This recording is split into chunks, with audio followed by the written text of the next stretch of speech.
Okay. Looks like we are streaming again. Okay, well, I said I was done for tonight, but I was having fun taking the paintball guns apart. So, I'm going to take another one apart. This time I'm going to take apart an old GOG enemy. It's a mechanical kind of gun from, I don't know when, probably like 2014 or something.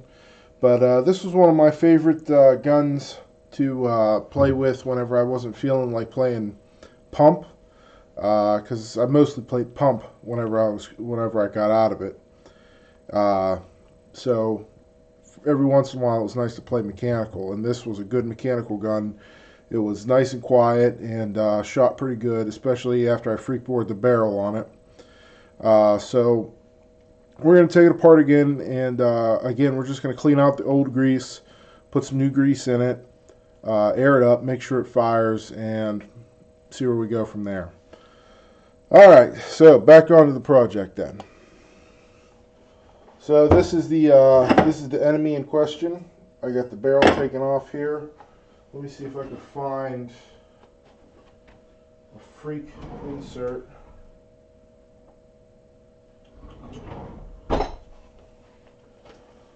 Dig into this old paintball stuff underneath an airplane.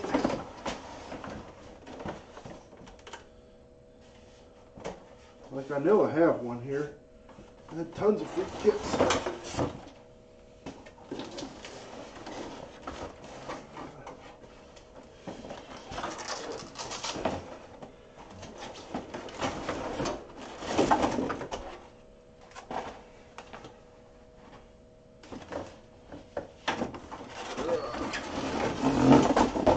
Take an old airplane out. I thought I had the kits under here.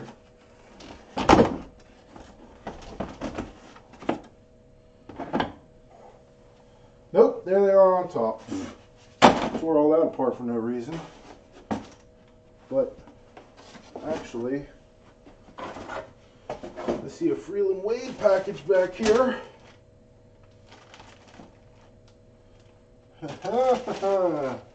Macro line.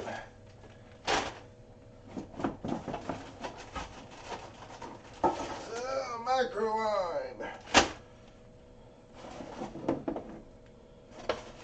I'm sure I'll be looking for that at some point.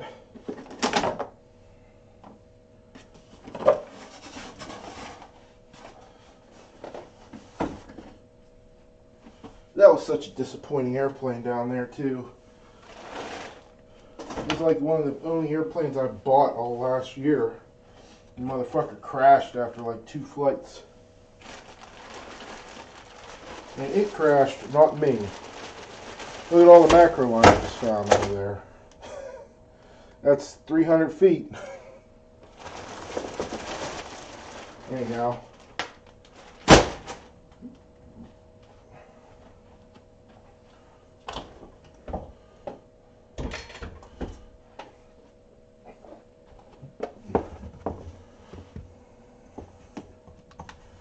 So this here is one of the barrels that I bored for freak inserts. So it slides in there nice and easy. And with this, it shoots really nice. For way better than a $130 gun should shoot, really. Alright, let's get back onto my book here.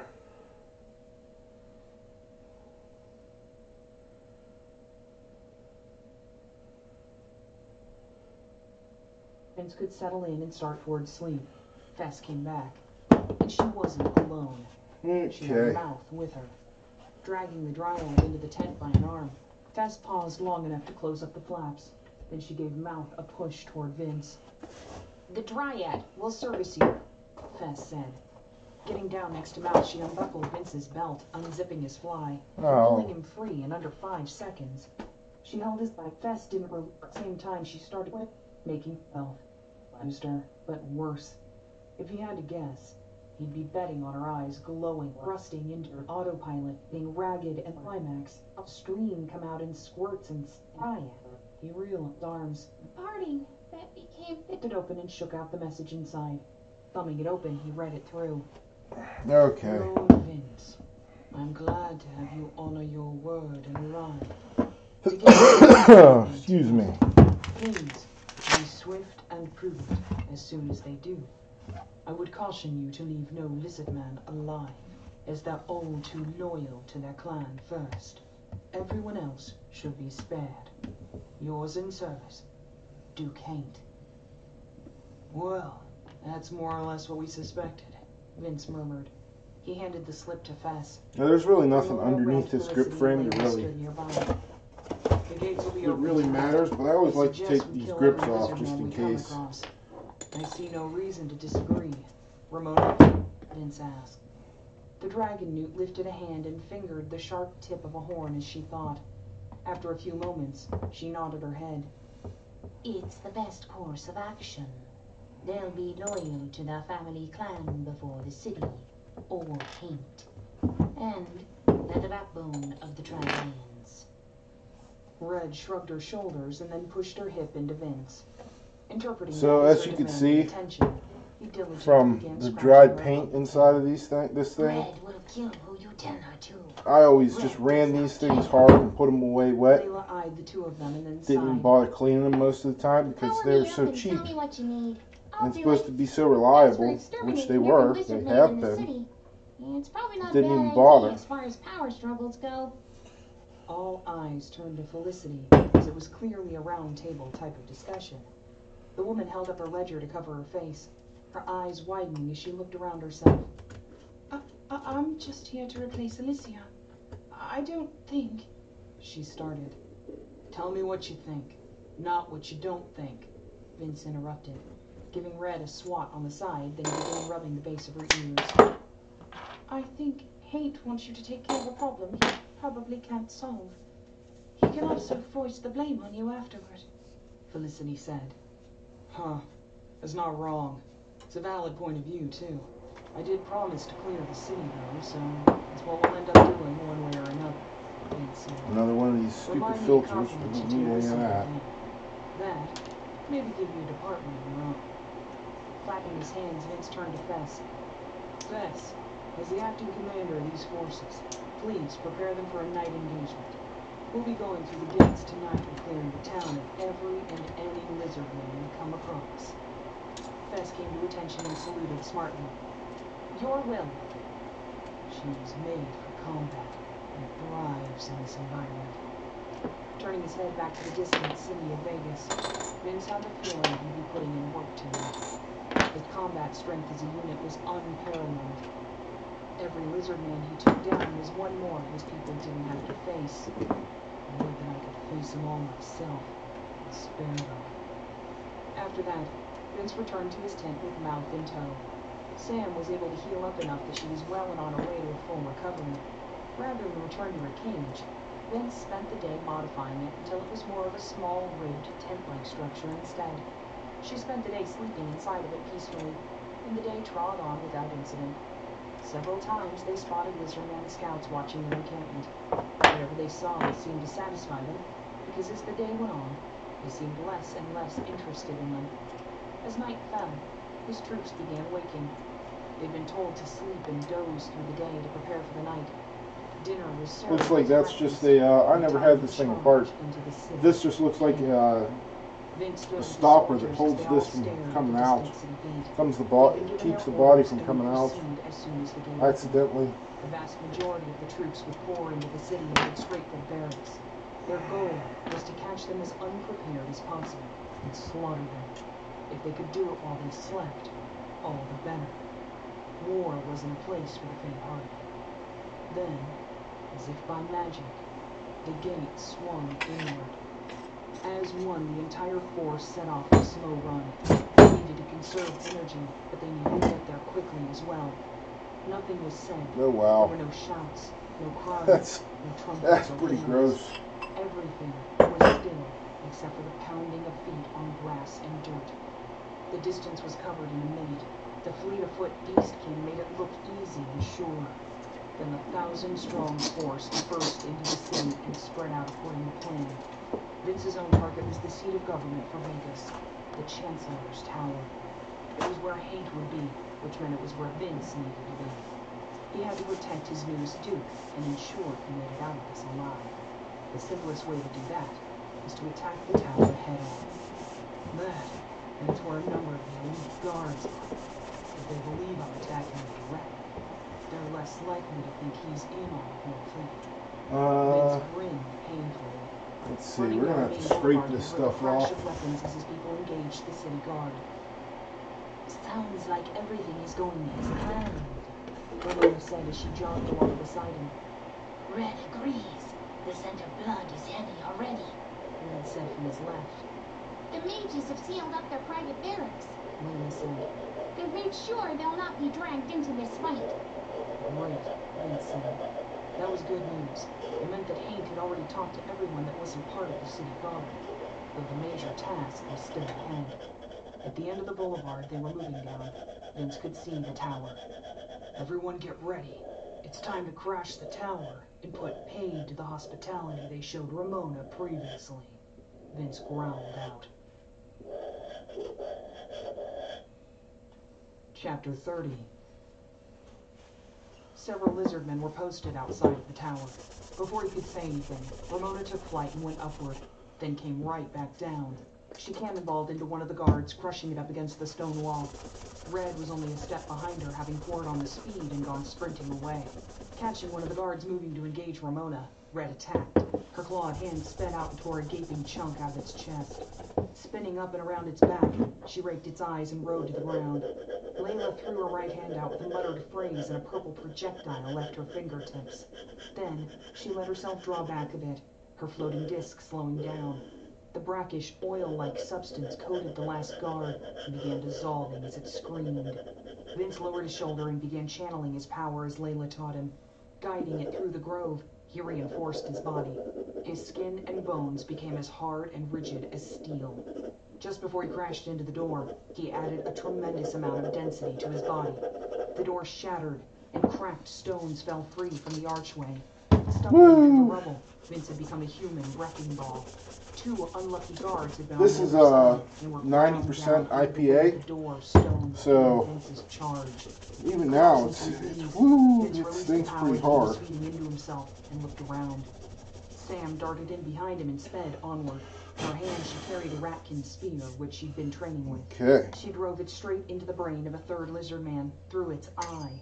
Apparently one hadn't been destroyed in Vince's entrance. Squealing for a split second, the reptilian guard dropped to the ground and lay there twitching.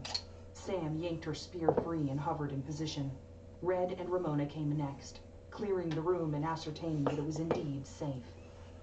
That's 5. Ramona said. This is why I like these guns so much. There's so little that can go wrong with them. My turn. You got like 4 O-rings. Brushing himself And, off, he drew his saber and looked toward like the 3 stairs that parts. led upward. Time to save the princess. Layla tittered and floated Can't hardly lazily into the screw him room up. on her disc of air. If Haint had heard you say that, he'd have a fit. Though, we do still need to worry about Gerard. Vince sighed at that. The old man would be a problem. He'd been secretly hoping that Haint could take care of that. Or, at least provide a reasonable solution. It was seeming more and more likely, though, that Vince would have to battle him. Battling a necromancer sounds like a great way to get killed. Unsheathing his saber, Vince started up the stairs swiftly. Keeping his sword up in front of him, he eyed the second floor. It looked something like a lobby, with tables and chairs spread evenly throughout. It was empty, which didn't feel right. Not waiting around, he moved up to the 3rd floor and found that it was barracks for the elite guard. Being empty, So it looks like I'd had this looked apart as at if some they'd all point. fled At least in a this hurry. part of it. Once again, Because it's Vince got, went up. The 4th it's floor got was my like kind the of grease others, on it. empty. Though this I one could looked tell because it's uninhabited, nice and clear and which was slick. expected, as it had A been lot the home slicker of the than lizard man Dow Counselor 33 Shreves. or Slick so Lube her or whatever the intelligence hell they're report calling it said. nowadays. Finally, upon reaching the 5th floor, Vince found his answer. The 15 remaining guards were drawn up around Gerard. Standing there with a raised staff, He looked every bit the terrifying necromancer. Dark black runes floated about him, looking for all the world like dark fire drawn into the air. Vince, said the counselor, surprised. Gerard, Vince said evenly, ducking back around the corner for cover. what are you doing here? Called Gerard. Taking the city. I plan on adding it to my kingdom, Vince called back. All the city guards are already dead. This is the only remaining holdout. Ah, I see. I can see the merit in your course of action, despite it pitting us as foes, lamented Gerard. I see you already have someone in mind to rule. That I do, though. Why do you ask? Curiosity. No, more than curiosity. But he won't be the one to make that bridge. Can I swing it? Where would a necromancer even rule? Denver. I do have a problem that I wonder if you could help me solve here. As my kingdom expands, I'm going to eventually need to take over more of the wastes. There's a particular city I'm going to have a colossal headache with, though. There was no response. Vince could only imagine Gerard couldn't respond without giving himself away to his own guards. It's called Denver. Full of undead. Full of them. I was gonna send an army to wipe it out and cleanse the place. It's been untouched since the wastes appeared. No one has been able to venture into it deeply. I imagine a necromancer backed with an army could turn Denver into a city of undead. Maybe even become a functioning duchy of Yosemite, Vince said loudly. There it is. Maybe he'll take it. Maybe I'll end up being forced to make a deal to get him to leave. That'd be easiest, wouldn't it? Leave him with his guards. From around the corner, Vince could hear the rattling of equipment and a soft hiss. Several seconds later, it was being followed by rapid popping noises and loud thuds. Consider it a bargain struck.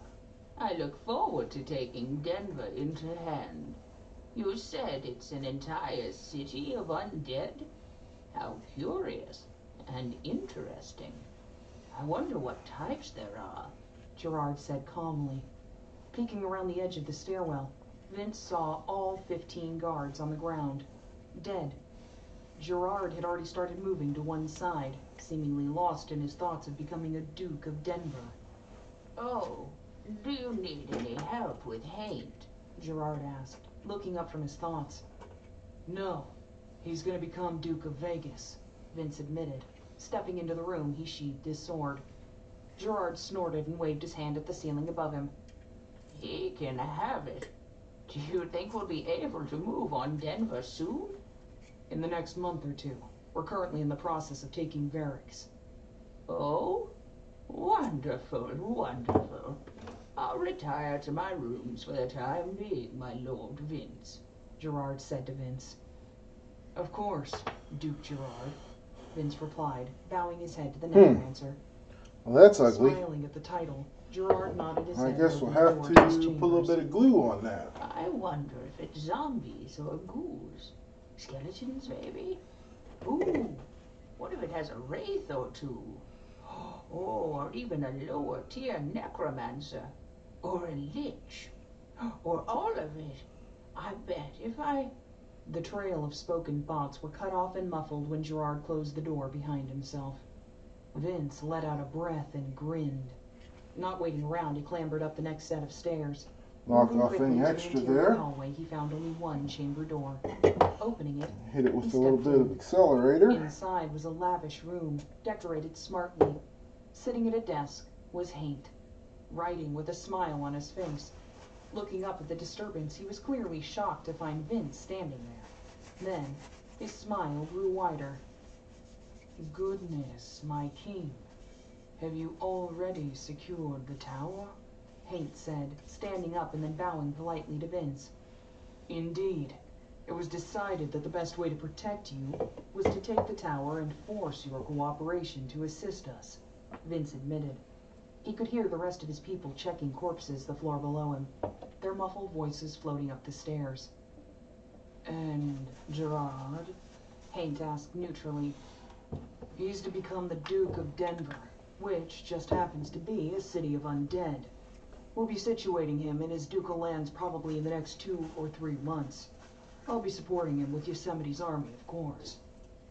Vince walked over to a chair wedged up against the wall and sat down heavily. Haint said, retaking his seat at his writing desk.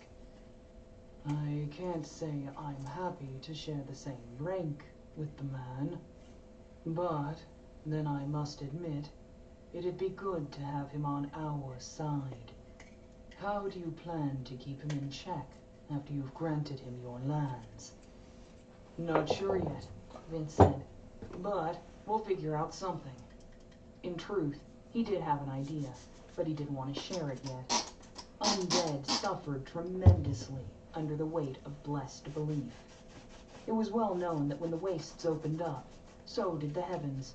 Gods, goddesses, and demons alike all happily invaded Earth and made it their home. Priests and clerics were the bane of their existence, and could be destroyed easily. Backed by a necromancer, it would be infinitely harder, but not impossible.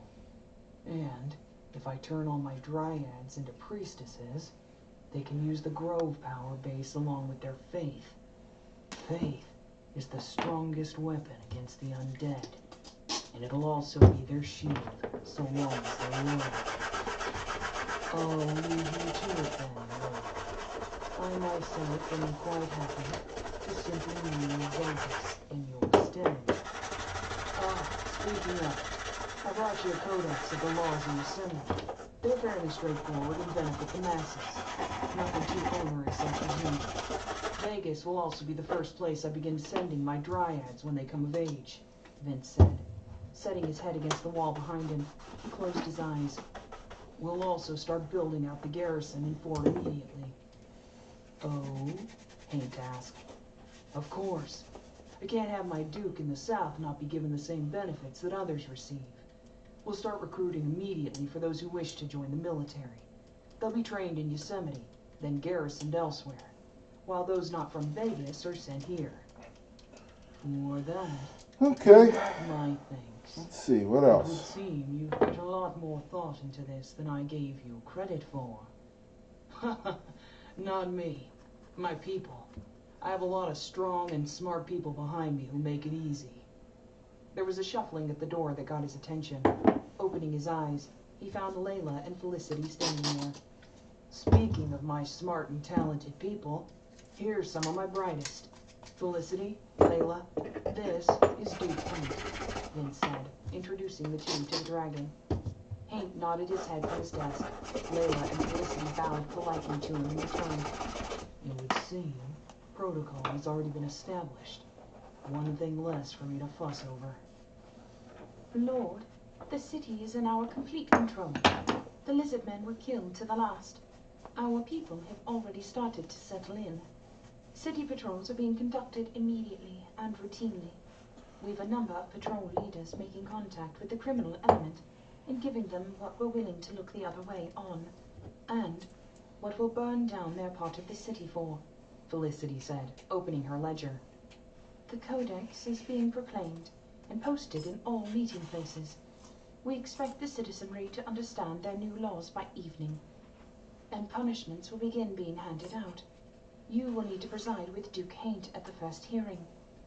The barracks are being cleaned out and the armory catalogued. Everyone who is a part of the guard or army that remains is being interviewed by Mouth and her dryads. They'll be cleared by morning. Recruiters have set up intake stations and will begin hiring in the morning for both city jobs and kingdom positions. The bank has been taken without bloodshed, and all Tri-Lions assets have been immediately listed and put into custody. We'll be able to return that as soon as their envoy arrives. With any luck, they'll take that and leave. Due to their extensive note-taking, we'll be able to establish the Yosemite Treasury immediately without a problem. Okay. There will be no lapse in pay for anyone who is allowed to return to government work. The walls have already been manned, and all weapon emplacements armed. We've brought up all support weaponry and placed it on the south side. Felicity snapped her ledger shut and looked up at him with a wide smile. Well done. Truly, Well done. Is there anything we need to be aware of? Vince asked, grinning at the blushing dark elf. No, Lord. All is exactly as you wished it to be. We have some wounded, but no casualties. Fess has taken command of the situation admirably. We should be expecting another courier in another hour with an update, Felicity said. My great appreciation and thanks to your planning, my lord, Paint said with true satisfaction in his voice. I didn't dare dream that this takeover would be so complete and total within the first night. Vince smirked and nodded. Felicity and Layla spent quite a bit of time on this. Looking to the two aforementioned people, he watched as both the gnome and dark elf turned a dark red. I can honestly say, without them, it wouldn't have been possible to accomplish 3/4 as much as we do. That being said, there wasn't much more to do tonight. Everything had been accomplished. Taking up residence in Shrinice's old chambers, Vince made it his headquarters. His inner circle joined him and made it the focal point of operations. Things progressed quickly. Unfortunately, there was one thing that didn't go according to Felicity's plan. The criminal underworld had taken exception to being told what they could and couldn't do. Specialized teams organized by Felicity that she painstakingly put together for city fighting were set loose. They charged into the Warrens, the warehouse districts, and the red light district the same night. When dawn came, the city was quiet, subdued even. Citizens came out to inspect the damage cautiously. By and large, there wasn't any. Only a few buildings suffered any damage in the battle for Vegas, and that was fixed immediately. What the denizens did find was a city that appeared no different than the one they went to sleep in the day before. There was no rioting, no looting, and no fighting. Nothing. The first hour passed. The only thing that they noticed was a change in the frequency of patrols and makeup of the guards. They wore different uniforms, and were not lizardmen, but a variety of races. The guards took any questions asked. Those questions were answered politely and without malice, and every time the answer was the same. There was nothing wrong. Vegas was simply now part of Yosemite. They began to slowly creep into the public places, the merchant quarter, and even the government buildings. Everything was the same, except the banners, flags, and guards were all different. Or so Vince's intelligence reports told him. Dropping the papers to the table, Vince rubbed his face with his hands. Any early reports on recruiting? We need to bolster the ranks, and every single person we can pick up here will help offset, Vince asked, his hands pressed to his face still. Lord, from my understanding, the recruitment drive is going very well. We have half the needed number to fill a garrison already. Word is also spreading to the surrounding areas. The closest inhabitants are already sending messengers and messages to swear under Paint into the kingdom of Yosemite, Felicity explained. Great. So why do I get the feeling we have a problem? Vince said, tapping the papers in front of him. I feel like something isn't being said. Lord, there is no mention of the criminal element. Your hearing in 10 minutes will be to judge those we captured alive in our raids on the criminal organizations of Vegas. That would be the first and only piece of business, Felicity admitted. Vince sighed into his hands. Okay. This was no secret. She'd already briefed him on it. He needed to decide what to do with them. The problem was he couldn't afford to show weakness. Not now. Even a clean execution might be too simple. These were the people who had refused his laws and rule, when everything was coming to a head with a swift and nearly bloodless transition. He'd never sentenced someone to death as a king. Killing someone with his own hands wasn't new to him, but ordering it as coldly as getting it done, that was new. Lord, we'll be there with you.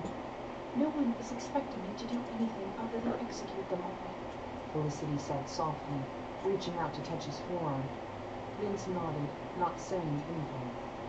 And so he waited. Before he knew it, it was time to go. Entering the hall without speaking or saying a word, Vince took his seat on the impromptu throne that had been set up for him. Felicity stood to the left of the throne and Fess to the right. Paint and Gerard stood on flanked positions beyond that. It had been placed in the same audience hall he'd killed Srinivas in. Spread throughout were the citizens, nobility, merchants, and anyone who managed to cram themselves into the hall. "Lord Vince!" someone called out. As one, everyone grew quiet and waited. The first and only matter on today's docket is the dispensing of justice, Felicity called out from beside him. There are 321 people facing the King's justice. Vince had been debating this. 300 people would be put to death, and there was no way out of that. He had to make a point, though. Slowly, Those with are the wrong clanking chains, shoes. the accused were brought to stand before him as one group. As the last person was forced into the empty space that had been made before his throne, Vince stood up. "I sentence you all to undeath. Your lives will be taken by Duke Gerard and become his personal retainers. You will be the first of his ducal guard," Vince said without preamble or explanation. He condemned them all to eternal damnation. A collective breath was sucked in as news of his sentence spread. "Duke Gerard, these citizens are now yours to do with as you please," Vince said. He made eye contact with Gerard, who looked surprised and excited at the same time. The Duke bowed his head to Vince in acknowledgement of the unspoken command. "Take care of it." Turning on his heel, Vince left the room. Behind him, no few number of people began to sob brokenly. Let's hope this is the last example I'm forced to make. Chapter 31. The report that contained confirmation of the Tri-Lions army came the next day. It listed out what they already knew. It was roughly 3,000 strong. It was a mixed army with light infantry, heavy infantry, cavalry, archers, and magicians. Vince and his people could only watch as that army spread out around Vegas and began encircling the walls. Siege tactics would work, but they had to be worried that reinforcements of a relief force would come from the north. Or so Vince would be if he was the enemy commander. In his mind, the Tri-Lions would end up being forced to siege the walls. That, or they would come to the conclusion that their time was limited. They probably didn't have the resources for a full siege. The land around Vegas wasn't a bustling breadbasket either. Foraging and plundering the surrounding areas would only do so much and get so far. That really only left a window of about a week. A week to train up citizens into a militia to add to the defenders if the walls fell. A week to plan drills and exercises and movement orders. A week of charging every elf who came with him from his grove. Then every elf who was willing to sign up to the military of Yosemite as a mage. Paint worked to foster a relationship with Yosemite immediately, stoking and firing up the people of Vegas to throw off those who did nothing for them, saying that Yosemite in the long term would provide them with much more, that Vince truly cared about a city founded and made for all peoples. Gerard, on the other hand, happily converted his new recruits to undead, then promptly snuck himself and them out of the city. Vince could only imagine the man running around the wastes looking for corpses to raise. This battle would provide him with quite a few available ones. 3,000 of them, possibly. Fess was the commander, and Vince deferred to her on all things regarding the defense of Vegas. He had no experience in this field. Only the battle for Yosemite came close. And that was more of a slog than a siege. Almost got my ass killed, too. And Daphne's ass. Momentarily blinded by the thought of Daphne's ass, Vince started to zone out. "It will be today," Okay. Fess said, breaking Vince out of his thoughts. "Oh, Now, let's see if we got any really?" leaks. Vince asked, looking out across the field at the pitched army. "Yes, they're prepping their gear. Everyone is moving into positions that they didn't occupy. You can't really hide when your army goes into motion. It's just not possible," Fess explained. Closing a fist, she hit it gently atop the stone wall they stood on. "How can I help?" Vince asked. So far, she hadn't given him a task or a chore to complete. Yeah, I really like this gun here. Right here. It's Do with your the best CP to barrel remain here safe. If they breach and anywhere, freakboard barrel, there. CP you'll freakboard be able to barrel, rally the troops more than anyone else. low pressure Your squad operation. will It be with shoots you, of really course. good. Fess It's said, really simple to nodding her head disassemble and she left him there. everything. Well, that'll help. You don't have to worry too much about getting anything scratched because of the plastic body. Squad. Drumming his fingers along the stone, there wasn't much. It's no ego, but Vince watched. it works good for what I do. It felt like it was in slow Which is motion. just to have fun. After 30 minutes of watching, though, you could see they were actually moving quickly. So I actually have another one of these. Formation, prepping their gear and doing so orderly. I actually have another one of these, so I'm just going to go ahead and do that one too while I'm at it. There's no unruly mob. Alright, I'm working on it now, so. Trained army that had discipline, ranks, and order. They move as an army should, Ramona said from beside him. He hadn't realized she'd joined him. Looking around, he found everyone there from his inner circle, even Mouth and Sam. Yeah, it's definitely not a rookie element, Vince said in agreement. Layla, can you have the mages get ready? Yes, of course. So this is the other enemy I got. Red doesn't like this. Red thinks we should be out there. Still has an old freak barrel on it. Muttered the cursed one. It's not our job this time. Gerard has that honor, Vince reminded her. Besides, using undead makes it twice as horrible. It'll take so much to drop them, only to have your own dead rise up. If he manages it well, it'll end up growing faster than they drop. Ready? Layla said, forcing her way in next to him. She looked at the top of the wall disdainfully. Smirking, Vince reached down and scooped up the gnome. Sliding his forearm under her rear end, he held her tight to his side and angled her outward so she could see. Ah, what are you doing? Stop it. Stop it. Put me down. Put me down. Growled Layla, hitting him in the chest with her small fists. Take a look, Vince said, pointing. Layla frowned at him angrily, but turned to look where he'd indicated. That looks So like this one here is not nearly as dirty as the other one, so I'm not going to deep clean it as much as the last one. Everyone has a rude Just going to take the bolt out, clean it off. Who can charge magic. Layla spat out angrily.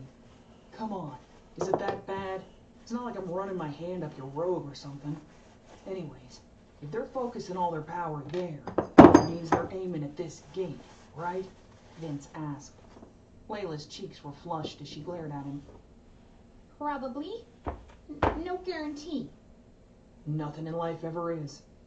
All right, Vince said, falling silent. Everyone watched as the army of the Tri-Lions actually entered the field in front of their camps.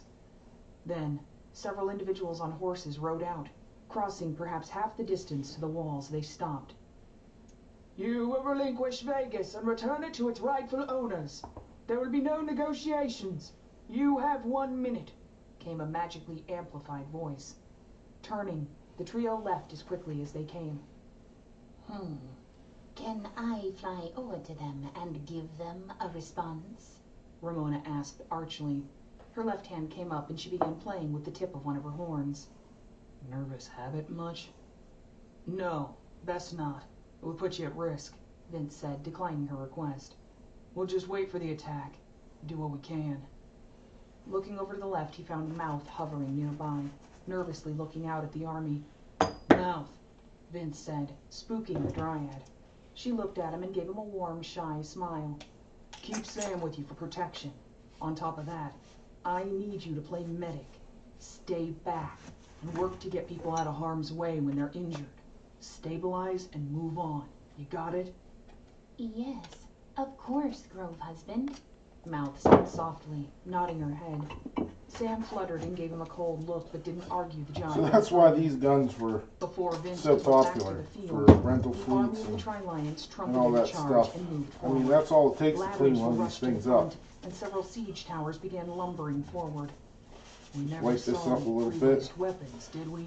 I mean, it was pretty gross on the other one, on the inside, where Layla said, in her between, right hand but resting that on his doesn't shoulder as do she watched anything. the oncoming horde. It's not necessary to clean that. Giving his head a shake, he set Layla down and then drew his saber. Go ahead and give the order for the mages to start lobbing, Layla. Yes, said the gnome. Several seconds later, fireballs launched out across the walls of Vegas. Arcing through the air, the sputtering balls of death exploded. The enemy was prepared, though, and as suddenly as they appeared, they all leaped out. Then the second round came, then the third, and the fourth. On the fifth fireball wave, they started to slip through the defenses. It was few and far between, but the enemy started to take losses. We'll find out. The sixth wave passed through completely. An entire rank of the enemy line was decimated. Another wave of fireballs blasted through. The soldiers' response was admirable, and the officers intelligent. They sprinted forward. By the time the 10th wave of fireballs came down, they were clear of the zone the magicians were blindly firing into. "Kill it. Have them prepare for single target shots," Vince said. He'd hoped they'd get more out of the magic attacks than that. The enemy adapts well. Archers and gunmen along the walls began firing down into the soldiers as they worked to bring their ladders up.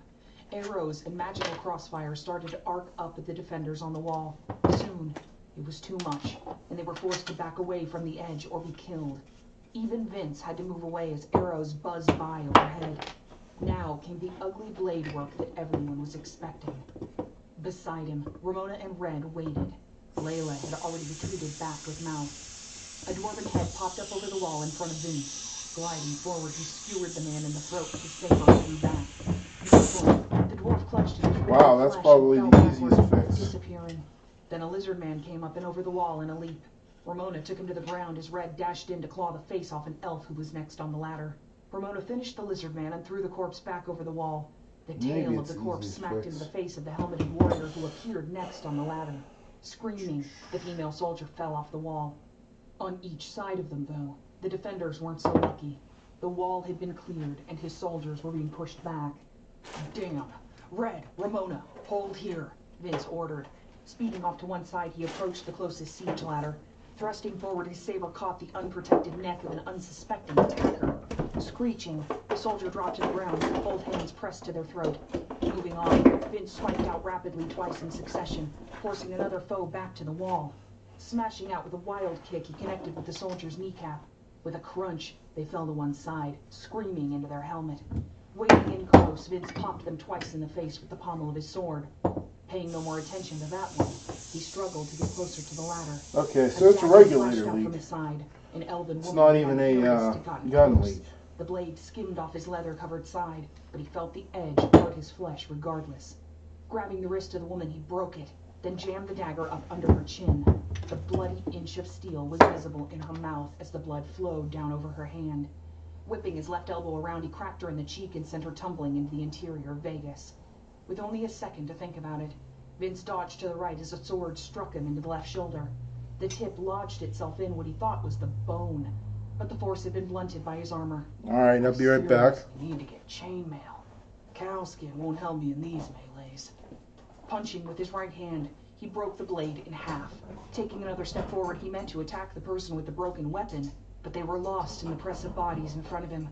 Before he had a chance to recover and launch another attack, the sound of a thunder crack, then the wall shuddering rolled over him. Another booming crack, and then several more. A grinding rumble could be heard, and Vince saw far ahead of him an entire section of wall crumble away. The defenders scrambled to get out of the avalanche of broken and shattered stone. Even before the rubble settled, the Tri-Lion's army was pressing into the shattered remains. Vince watched as the blood-stained and battered defenders were cut down or sent retreating. There wasn't a thing he could do other than watch from where he was. Making a decision, Vince took several steps to the side and then leapt down from the wall. Landing with a clatter, he lost his momentum completely. He stumbled forward, getting up slowly. 3 paces later, he was up to a sprint, heading straight toward the cleft in the wall. Fess had trusted him to hold the gate. While this wasn't the gate, he figured it counted as the same thing. He just had to rally the troops and defend long enough for reinforcements to arrive. That's all he had to do. Behind him, Red and Ramona call out. They couldn't leave them. This is He not knew the they'd same all stay to defend the ladder. Then, it didn't matter anymore. as other regulators because I've he taken was at the apart. gap. A number And of it's been a soldiers in while, heavy so I'm going to armor have to from look head to this toe up. creating the defensive line. They were clearly well equipped and prepared for this role. So we'll have to Large, go over to the skilled computer. soldiers. Their weapons were spears that slid out over the top of their shields. For all the world, it looked as if there'd be little chance of breaking through and pushing them back out. Aligning himself with the wall, Vince began to close in on the enemy. The distance became nothing, and suddenly, Vince was this is the space above the shields. The tip a... of the saber clanged off something and halted. Drawing his blade back, Vince pressed in close to the fractured wall. A spear tip whistled past the point he just left. and Vince snatched the weapon out of the soldier's hand. Flipping it around in his hand, he sheathed the saber and grabbed the spear with both hands. Deprived of their weapon, the soldier grabbed their shield with both hands and drew it higher up, pulling it in closer to themselves. Clearly, they lost their resolve after Vince's strike and theft, and in their cowardice, they exposed their shieldmate. The person to the left lost an inch or two of cover. Aiming carefully for a moment, Vince adjusted his body posture. Then he flashed forward, thrusting the spear out. It penetrated the soldier's side, slipping into the gap of the unarmored armpit. Groaning, the wounded soldier fell backward, then forward as the person behind him gave him a shove. Wrenching the spear free, Vince pulled it back and drove it forward again. This time he managed to wedge it into the lip of the helmet and hopefully into the person's throat. Cringing away, the struck soldier snapped the spear tip off with his helmet. So, 015, walked on. Showing their training, 14, the ranks filled in, and 2 new soldiers replaced the dead. 14, 10, behind their shield, Vince attacked again. He shoved the shield to 6, one side 6. and drove his hunting knife into their abdomen. The screech of metal failing, and the soldier doubling Alright, the sound of Vince's so it looks like all I gotta do is take Making off his way the, free, Vince tried to press forward, only to have a spear dart out and jab everything his comes off the guts. bottom then, it looks Grabbing the like. shaft, he took it with him as he was forced back. So I'm gonna have to go get my clip ring pliers. Moving forward one step at a time, forcing their way into Vegas. Growling, Vince stabbed futilely into any gap he could, though clearly wounding Sun. No more were so clearly put out of action. As they left the press of the wall, more spears were able to be brought to bear to try and pin Vince down. Slowly, he was made to give way. Step by step, they took ground from the defenders of Vegas. Vince almost missed the distinctive whomp of a spell. But he saw the purple ball of terror drop into the middle of the heavy infantry formation. There was no explosion, but the spell detonated all the same, spreading lavender So I'm gonna need terror to and split death. this. Anyone with filthy I'll pull substance this touched off right turned here. into a screaming, plum-colored torch. Breaking apart, the heavy infantry line charged forward. Following close behind them were normal foot soldiers with swords and shields. Fighting resumed hot and heavy all around the gap. Vince lost himself in the dance of the blade as he drew on his grove to help power himself, feeding off of his personal magic to allow him to keep on killing. After what felt like an hour, it was probably more like 10 minutes, Vince realized he'd been surrounded. While he held his position, his comrades were slain or driven back. Whirling around, Vince tried to keep himself focused. He could see Layla off to one side, tossing in small deadly projectiles where she could. Vince was truly alone, and out of rock in an ocean. Working his saber as quickly as he could, he strove to deflect or parry every sword blow or spear strike that came his way. For every 3 he blocked them, one slipped through. His armor slowly became the color of blood, and multiple rents and holes. Panting, he began to slowly feel his life ebb away. Working to restore his flagging energy and fatigued muscles, Vince drew on the grove continuously. He only barely managed to keep himself in a fight. A spear got close enough for Vince to yank it clear, only to have a different spear catch him in the lower back. Howling in pain, Vince spun and threw the spear at the person who just struck him. Before he was able to see what damage he caused, he was forced to defend from an entirely different position. Then, a sword tip burst out from Vince's midsection. It angled up and outward, the tip bright red and shiny. Groaning, Vince spun and cleaved off the hand holding the sword. Stumbling backward 2 steps, Vince fell to one knee. Glaring at the soldiers around him, he reached back and pulled the sword out of his body. Instantly, he felt lightheaded, and he pushed on the grove to help him staunch the wound. Unfortunately, it taxed him too much, and he felt the exhaustion smashing. A soldier in front of him lashed out with a sword. Vince deflected it to one side clumsily and stabbed the man in the groin.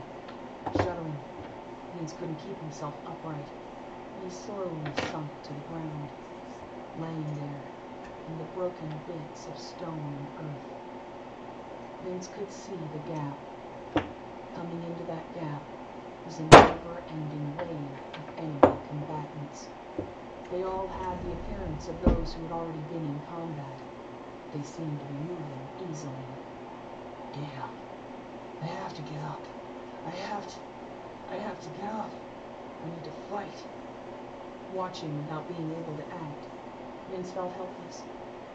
As the new wave of soldiers hit the existing ones, they began to ferociously attack, clawing, biting, stabbing, and wrestling their comrades to the ground. Vince watched as understanding flooded him. Gerard had arrived.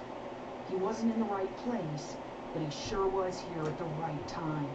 Vince grimaced and focused on his own recovery, the will going out of him. In front of him, a woman missing half a face leapt on an elven maiden and began devouring her lips as she screamed. They landed feet away from his position, and the zombie started to eat the face of the screaming woman, then and there. Closing his eyes, Vince did his best to block it all out. He'd held the line.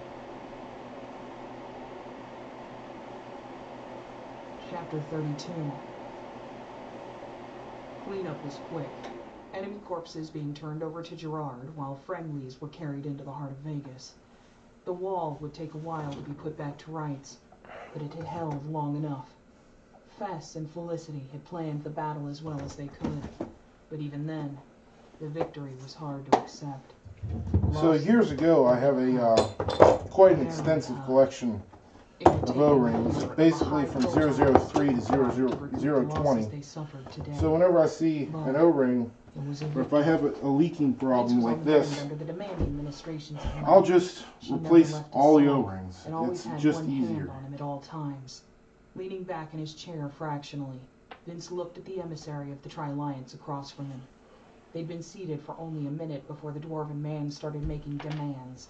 They ranged from offering him tens of thousands of gold coins for the city in Haint's Head to simply demanding its return.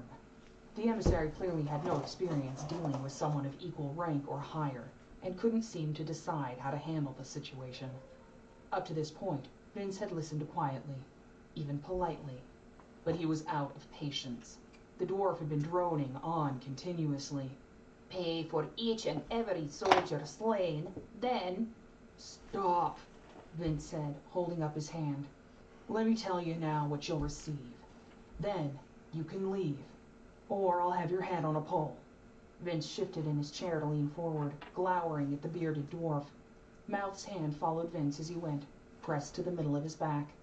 You'll get every single coin the Tri-Alliance had in the bank to their name.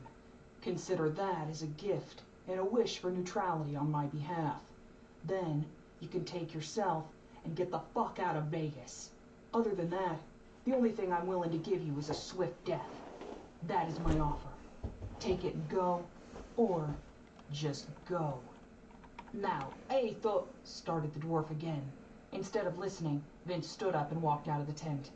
Mouth came up to his side and wrapped herself around his left arm, squeezing it tight to herself.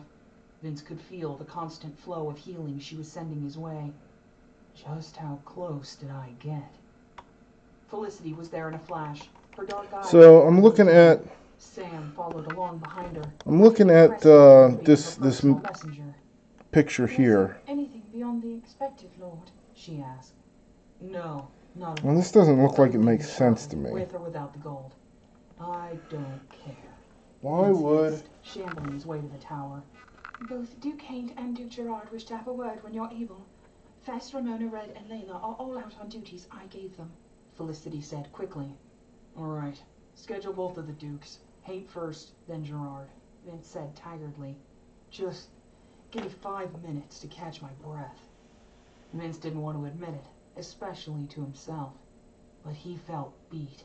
So much so that when they got to his room, he collapsed in the chair.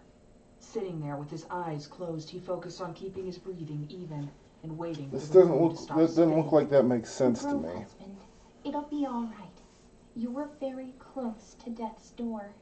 I'll have you back to normal by the time we rejoin the army. Mouth promised, clasping his hand in hers. Thanks, Mouth, Vince said. What felt like only seconds later, Mouth was gently shaking Vince.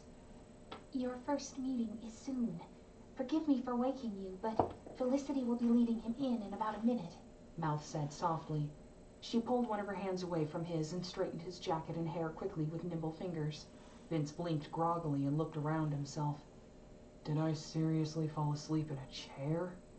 Thanks. How long have I... 30 minutes or so. Long enough that your color looks better, Mouth said, interrupting him.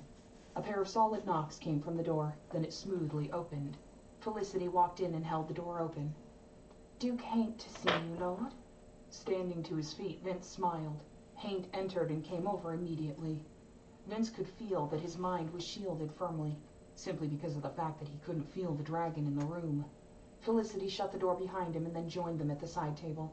Vince took Haint's outstretched hand in his own and gave it a firm shake. This may be our last meeting, as I'll need to head north to rejoin the army after this, Vince said. Releasing Haint's hand, he took his seat and indicated the one across from himself. Haint smiled politely and flicked a glance to Mouth. Yeah, this... Vince. Have no fear. Oh, sorry. This makes more sense that this would go underneath this. Mouth bowed her head toward Haint from her position. So this spring should go into this relief body. I'd like to officially thank you in my capacity. Because as the pressure comes up through here, if it overpressures, it'll push this down and then vent out. That was my word. That's how that should work. Haint grinned and nodded. Let's see if we can verify that. I'm afraid that without your military presence, the town could fall into a troubled time. We'd recover, of course, but I think our momentum would be stalled. Agreed. Felicity? Vince asked, looking to the Dark Elf. Per your request, Lord, I've disseminated your offer to the soldiers. 9 in 10 have agreed and will be transferring over to the garrison of Vegas. See, I think this is a different version here. Fess has already put together a structure for them to build off of. In addition to that, all the gear from the undead horde has been stripped, cleaned, and put into the armory. This should be more than enough to offset costs of outfitting the garrison when it arrives, Felicity said, without having to look into her ledger. Looking back to Haint, Vince held out a hand to the Duke, signaling for him to continue. How about... impressive, my king. I appreciate your compassion to the city of Vegas. I can guarantee the citizenry will appreciate it. Other than that matter, I have nothing to ask, Haint said. He folded his hands in his lap, looking rather pleased. I do have to admit, this all proceeded beyond See, this is basically the same expectations. Chuckling, Vince could only shrug. I attribute my victory to my people. This is basically what this thing is doing. Now, for your part, Duke Haint, Vince said, locking eyes with the dragon. Everything needed of you has been Let's see what we got here. Yeah. Felicity held out a large sealed packet toward Haint. The only thing to note is that we have a formal meeting once every quarter. It'll be for everyone at your peerage and myself. The packet also does contain what ranks you can hand out to those vassals you would choose to have, as well as your borders and suggested territories. Keep in mind, those territories really are just suggestions. You're welcome to do as you please, but Alicia and Felicity spent considerable time trying to make sure it would balance your lands equally. Haint looked thoughtful as he took the packet in hand. Thumbing back the seal, he flipped it open. Glancing over a few pages, he started to nod his head. Other than that, I can't think of anything that would be immediately useful to you. I'd personally read it over once and pick out anything that you feel is important, then come back later for a more in-depth read. That's just me, Vince said. Haint grunted, then paused, holding up a finger. Dryad allocations? He asked. Yes. Every city will eventually house a complement of dryads. I wonder if this is maybe the difference here. They'll serve as your eyes and ears to help ferret out any dissent. They'll also be able to provide excellent healing and midwifery, other abilities, Vince explained. Oh. When do you think I'll be getting them? Haint asked, looking up. As soon as they start growing up. They'll all be my children, Vince said simply. Haint's face scrunched up for a second, and then he gave his head a shake. Then he looked to Mouth. So this almost looks like it's somewhere in between a version 1 and a version 2. I understand. Will they be giving... Doesn't matter. We're going to try it without being on the marker first anyhow, so... Though, I think it might be let's get back to it. Once the Dryads become a city service, it's unlikely they'll have any population loss. If we don't set up safeguards now, their population could explode. Beside him, Mouth froze. We need a and nodded 14 in here. correction. If she agrees, that means most of them will. Now, all I have to do is convince Melier. Otherwise, we'll be drowning in dryheads. Hank grunted and looked at his And papers, then back to Vince. looks like the O-ring numbers are Okay. correct. I'll leave you for now. If you depart before I see you again, may your journey go well. And I wish for you a swift victory. Standing, the dragon bowed toward Vince, and left before Vince could even stand. Felicity followed him out and shut the door behind herself. He respects you deeply. Mouth said, wrapping both hands around Vince again. So I'm thinking that's like another 10. He earnestly believes that following you was the best choice he could have made. Frowning, Vince cast a look Yep, at Mouth. that looks about right. And how do you know that, my little dryad? His mind is shielded. We don't read minds. We read emotions and intent. I'm very talented at it. Mouth said, looking at the ground bashfully. Grove Mistress Melier chose me personally as her grove wife for my talent and my appearance. Before or after Red picked you? Vince asked with a grin. Melier went to Red and asked her to pick me, then emphasized how I would be able to please you and get her more, food. Mouth said, her cheeks turning a dark red. 2 knocks came from the door and then swung open. Felicity walked in and held the door open once again. Duke Gerard, to see you, Lord, Felicity said. So because this is a floating base regulator, Don't get up for this, old man. the This will be quick, I promise. the pressure 0 point should be all the way in. Vince grinned and raised an eyebrow, waiting. Yes, my And of king. course, I have 2,000 This is reverse undead at threaded. your disposal. I've brought on a commander of my forces and already placed them. so I have this set now at 0 psi. Yes, by the So when I way. put this together and put the air on it, Gerard it said, should have no conversationally. output. I assume you'll want to leave in the morning. The Duke of Denver will be ready and waiting. Bowing formally and respectfully, Gerard turned and made to leave before Felicity even had the chance to close the door. Thank you, miss. Gerard said to Felicity as he passed. Of course, Duke, Felicity said, closing the door with a frown. Mouth snickered, wrinkling her nose. He's extremely happy and excited.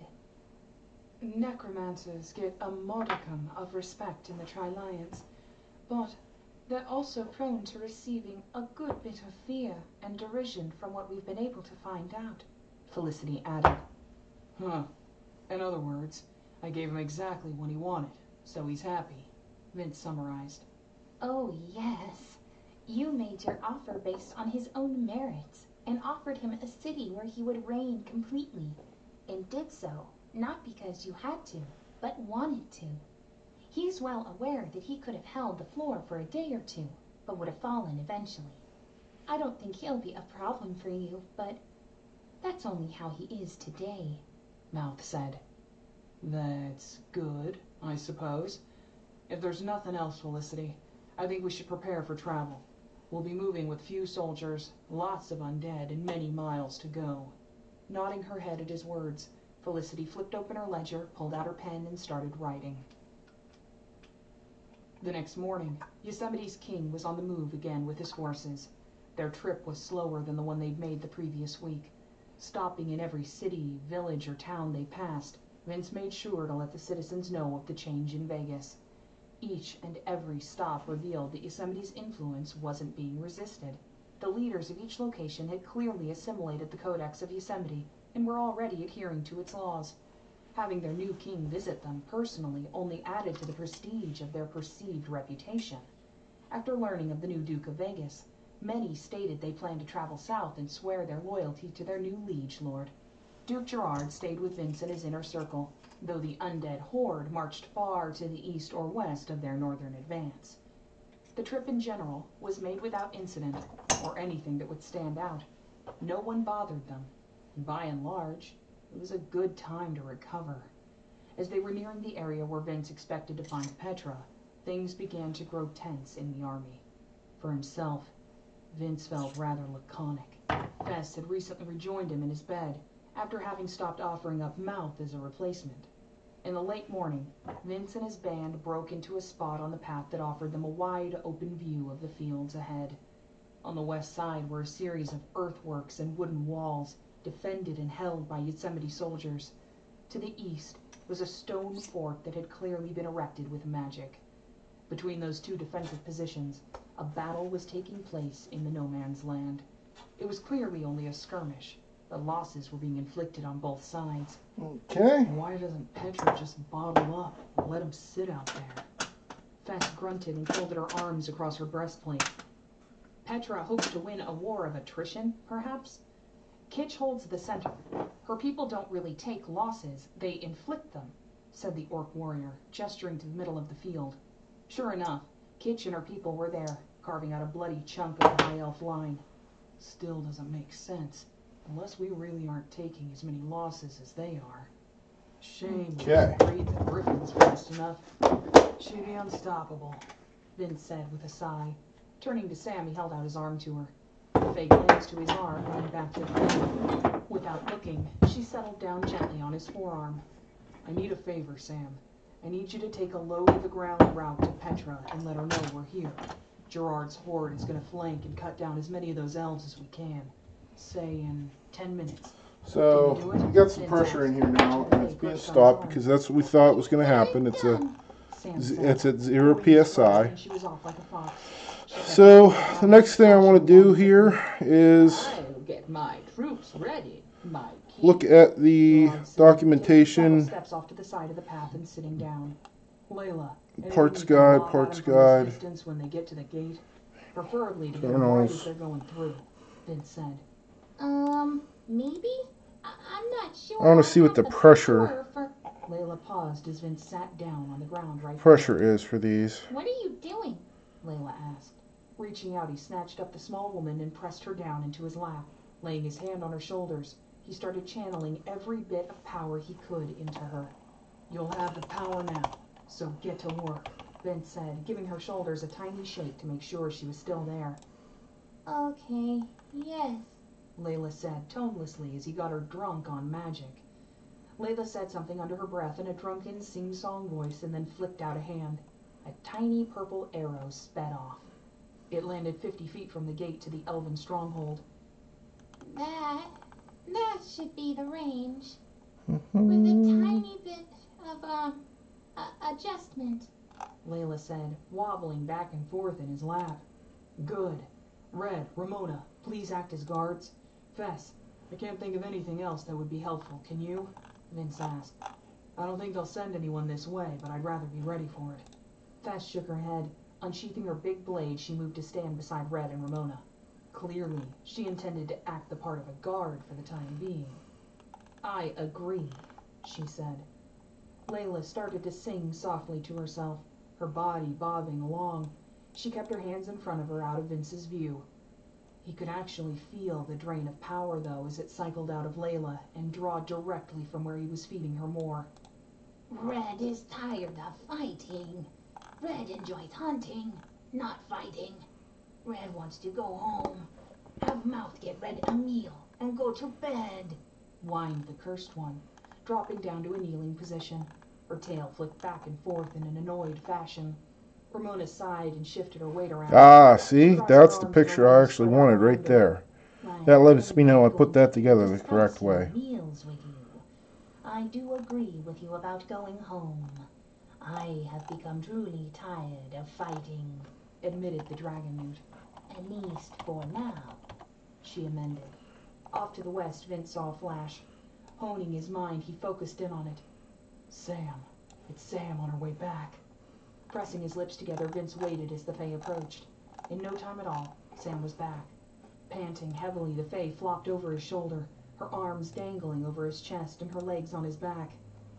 The General knows. She says, go ahead. Sam got out between gasping breaths. Gerard? Now, if I'm not mistaken, the ecstasy and the enemy share the same operating pressure, so let's see what we say for operating pressure. More interesting than being a chancellor. The Undead Brigade of Yosemite. Yes, I like it. Gerard said. There we go. chuckling 160 darkly to himself. psi. Not sure if I'm going to regret that one or not. He might enjoy being a leader of undead armies and ask to be in the field more often. Here we go then, Let's see. Vince said, tightening his hold on Layla. See if this says Chapter the same 33. thing. The grotesque horde of recently deceased came boiling out of the woods to the southeast of the fight. They ran as fast as 160. their rotting bodies would carry them. Okay, so we're going to set it at, Armor and weapons. say, The sound 150 of the psi. fireballs could be heard. Several fairies shot forward from Petra's defenses to slip in amongst her soldiers. So Seconds 150. later, they departed. A message had been relayed to their forces. It was obvious to Vince it had been about the undead. So Kitchen each and her one of people these seemed to be lines ready, is, let's but see, not acting. let's They were count. rotating forces to the front and pulling back the weary for a breather at the rear. Calls went up from the High Elves, trumpets blaring. The undead horde had been spotted. It was too late, though. Before the Elven army could decipher the call and react, the undead fell upon them. Undead really are great for flanking. Terrible for anything else except in large numbers, though. In that initial onslaught, a good number of High Elves So were pulled each to the ground one and is, slaughtered. there's 8. At the same time, Kitsch and the army of Yosemite began pushing forward. The High Elves were trapped between the hammer and the 800, anvil of 200, Yosemite. Unfortunately, the 200. undead couldn't keep their wonks in check. So each one is 25 psi. Those they brought down. It wasn't until those Neils Okay. died that they moved on to another end. Okay. Using that window of time, the High Elves, or what remained of them, made their escape. They set off in a dead sprint for their own fortification, shedding weapons and armor as they went. Sam rolled off Vince's shoulder and flopped to the ground, starting to recover. They run in full retreat. Said the Fae, peering down the field. Leaning in close to Layla, Vince spoke to her ear, cutting her loose from the magical flow. So we're at We're 100, gonna be in position soon. 125, Layla gave her head a quick shake and then blinked several times. 150 psi. The No leaks. recoil might be rough. Layla responded. Looking down, he could see Layla's hands. They were cupping a dark ball of purple energy. He also got an eyeful down Layla's robe. Leaning back, he forced his eyes back to the fight. Definitely built like a woman, even if a small one. Then his thoughts were blasted out of his head as Layla's hands went forward.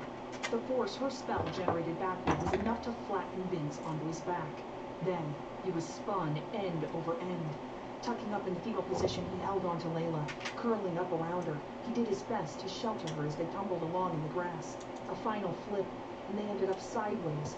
Layla squished between Vince's arms and legs. Only seconds passed before Mouth was there, her hands exploring over both of them, checking for injuries. They're fine. Mouth called out. Shaken, but fine. Lifting his head, Vince strained to see what was going on. He laid eyes on the gate just as the ball of magic hit. The detonation was truly devastating to anything living it touched. It melted through retreating elves as if they were made of tissues. Sticking to the walls and ground, the magical nightmare hung around, hissing and bubbling. The elves trapped between the magical goo and the forces of Yosemite had nowhere to go. Rather than getting close to the enemy defenses, the soldiers of Yosemite parted ranks. The High Elves in Yosemite colors stepped to the front and began lobbing balls of fire and spears of ice into the enemy ranks. After a minute, the butchery was over. Kitsch led the forces of Yosemite back toward their own fortress. Behind her, the undead held the field. Slowly, they began gathering the enemy dead and laying them out, preparing them to join their ranks. Friendly dead were carried to the fort and laid down in front of the gate. Not concerned about that. His head back down on the grass. So there we go. Vince let out a breath. Had a leak. That Fixed was it up. impressive, Layla. It tore them apart as if they were nothing, Vince said. Layla responded softly. I don't know what it is. This feels good in my hand. Easing her onto her back, he stared into her face to make sure she was Okay. all right. Layla's large, glittering eyes stared up at him, her pupils little more than pinpricks. Rebound. Layla said, meeting his eyes. Feels sick. Nodding his head, Vince scooped up Layla and held her against his chest. So, I guess I still got it. 3 paintball guns in one night. And that was pretty quick. You just relax. And there was an issue Time to with go it. see Petra and tell her the news from the south. Pausing to reach down and grab the Fae, Vince set off for Petra. Okay. Everyone entered the fort and spread out. That was a good time there. And it's getting near 1 o'clock. So I'm going to say call it a night for again. Alright guys, see you later.